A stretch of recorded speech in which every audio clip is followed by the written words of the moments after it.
જય માતાજી મિત્રો, આજે આપણે બનાવવાના છે ઊંધિયું, પરંપરાગત ગુજરાતી ઊંધિયું। તમે વિડીયોમાં જોઈ શકો છો કે મેં સરસ રીતે ઊંધિયું બનાવ્યું છે। તો ચાલો આપણે ઊંધિયું બનાવીએ। સૌથી પહેલા આપણે કટ કરેલા વેજીટેબલ લેશું। પછી આપણે કુકરમાં 1 લીટર પાણી ઉમેરવાનું છે। 1 લીટર પાણી ઉમેર્યા પછી તેમાં 1 ચમચી મીઠું ઉમેરવાનું છે। પાણી ગરમ થઈ ગયું છે। હવે આપણે તેમાં વેજીટેબલ ઉમેરી દેશું। સૌથી પહેલા આપણે તુરા ઉમેરીશું। હવે આપણે તેમાં બટેકા ઉમેરી લેશું। આશરે મેં બધા વેજીટેબલ એક વાટકી લીધા છે। રીંગણા ઉમેરી લેવાના છે। હવે આપણે ગાજર પણ ઉમેરી દેશું। ગાજર ઉમેર્યા પછી વાલોર ઉમેરી દેવાની છે।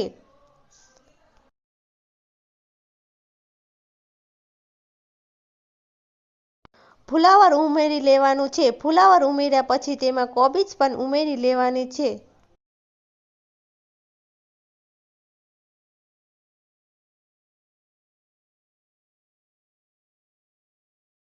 બધા વેજીટેબલ ઉમેરીને પછી મિક્સ કરી લેવાના છે। વેજીટેબલ મિક્સ કરીને પછી કુકરનું ઢાંકણું રાખી દેવાનું। પછી કુકરમાં 1 સીટી થવા દેવાની છે। 1 સીટી થઈ જાય પછી વેજીટેબલને ઠંડા થવા દેવાના છે।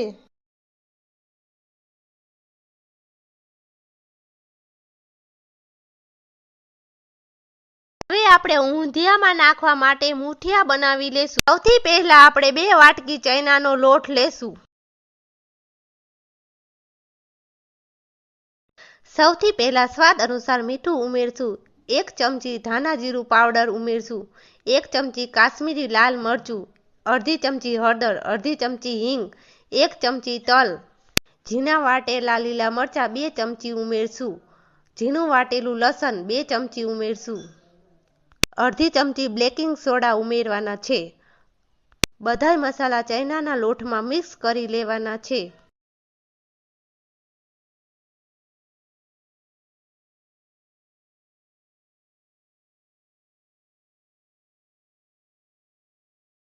હવે આપણે લીલી મેથી ઉમેરશું। લીલી મેથીને ઝીણી સમારીને લીધી છે। મેથી ચણાના લોટમાં મિક્સ કરીને પછી આપણે તેમાં 2 ચમચી તેલ ઉમેરવાનું છે। તેલ ઉમેર્યા પછી જરૂર મુજબ તેમાં પાણી ઉમેરવાનું છે।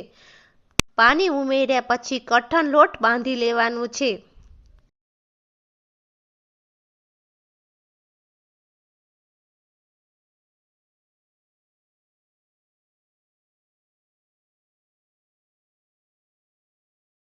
હવે આપણે ચણાના લોટનું મુઠિયા માટે કઠણ લોટ બાંધી લેવાનો છે। તમે વિડીયોમાં જોઈ શકો છો કે મેં કઠણ લોટ બાંધ્યો છે। હવે આપણે તેનામાંથી 2 ચમચી તેલ ઉમેરી લેશું। 2 ચમચી તેલ ઉમેર્યા પછી લોટને સરસ રીતે બાંધી લેવાનો છે। તમે વિડીયોમાં જોઈ શકો છો કે હવે લોટના આપણે નાના નાના મુઠિયા બનાવી લેશું ગોળ ગોળ। તમે વિડીયોમાં જોઈ શકો છો કે મેં સરસ રીતે ગોળ ગોળ નાના નાના મુઠિયા બનાવ્યા છે। મુઠિયા આપણે ચાયણીમાં રાખશું। પછી બધાય મુઠિયા બનાવીને એક તપેલીમાં પાણી રાખીને પછી તેમાં ચાયણીમાં બફાવા માટે મૂકી દેશું।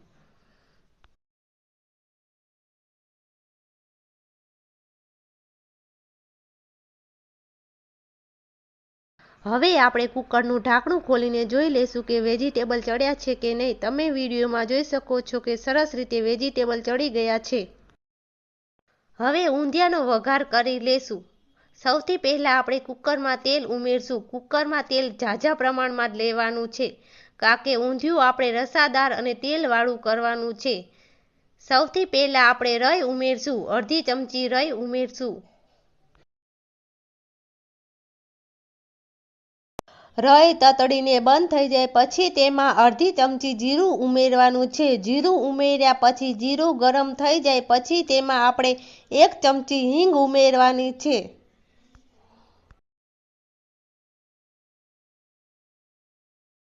હિંગ ઉમેર્યા પછી 5 લવિંગ અને 1 તમાલપત્ર ઉમેરવાનું છે। જો તમને તજ અને બાદિયા પસંદ હોય તો તમે ઉમેરી શકો છો। મને તજ અને બાદિયા પસંદ નથી એટલા માટે હું કોઈ પણ મસાલા ઉમેરતી નથી। ઝીણા સમારેલા ટમેટા છે તે પણ ઉમેરી દેશું। તમે વિડીયોમાં જોઈ શકો છો કે મેં ટમેટા ઉમેર્યા છે અને ટમેટા સરસ રીતે ચડી ગયા છે। હવે ટમેટામાં ઝીણું વાટેલા લીલા મરચાં ઉમેરવાના છે અને ઝીણું વાટેલું લસણ ઉમેરી દેવાનું છે।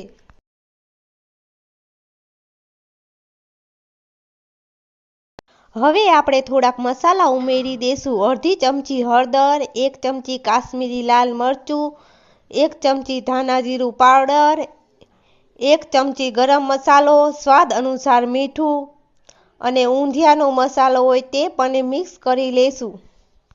હવે આપણે બધા મસાલા મિક્સ કરી લેવાના છે। હવે આપણે જે વેજીટેબલ બાફીને રાખ્યા હતા તે વેજીટેબલ ઉમેરી દેશું। વેજીટેબલ ઉમેર્યા પછી વેજીટેબલ આપણે મિક્સ કરી લેવાના છે। તમે વિડીયોમાં જોઈ શકો છો કે મેં સરસ રીતે વેજીટેબલ બધા મિક્સ કરી લીધા છે। હવે જરૂર મુજબ પાણી ઉમેરી દેવાનું છે। પાણી ઉમેર્યા પછી હવે આપણે જે મૂઠિયા બફાવવા મૂક્યા હતા ચાળણીમાં તે મૂઠિયા ચેક કરી લેશું। તમે વિડીયોમાં જોઈ શકો છો કે મૂઠિયા ચડી ગયા છે। જો તમને ખબર ન પડે કે મૂઠિયા ચડ્યા છે કે કાચા છે તો તમે ચપ્પાની મદદ વડે ચેક કરી શકો છો। ચપ્પા વડે તમારે મૂઠિયાના 2 કટકા કરવાના। મૂઠિયા ચડી ગયા હશે તો કપાઈ જશે, નકર કાચા હશે તો ચપ્પામાં લોટ ચોંટી રહેશે તો તમને ખબર પડશે કે મૂઠિયા સરસ રીતે ચડી ગયા છે। સરસ રીતે ચડી ગયા છે। હવે મૂઠિયાના 2 કટકા કરી લેવાના છે અને મૂઠિયાને આપણે જે ઊંધિયું બનાવ્યું હતું તેમાં ઉમેરી દેવાના છે।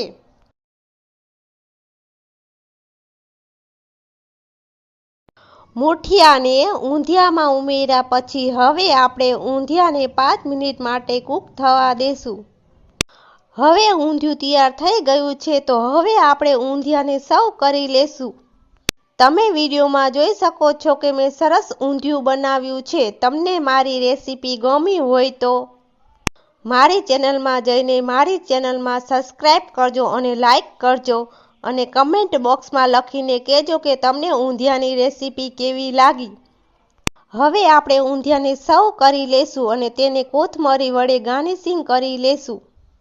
તો હવે ઊંધિયું રેડી છે। ઊંધિયાને રોટલા સાથે કે રોટલી સાથે કે પરોઠા સાથે સર્વ કરી શકો છો। ગરમા ગરમ ઊંધિયું તૈયાર છે જમવા માટે।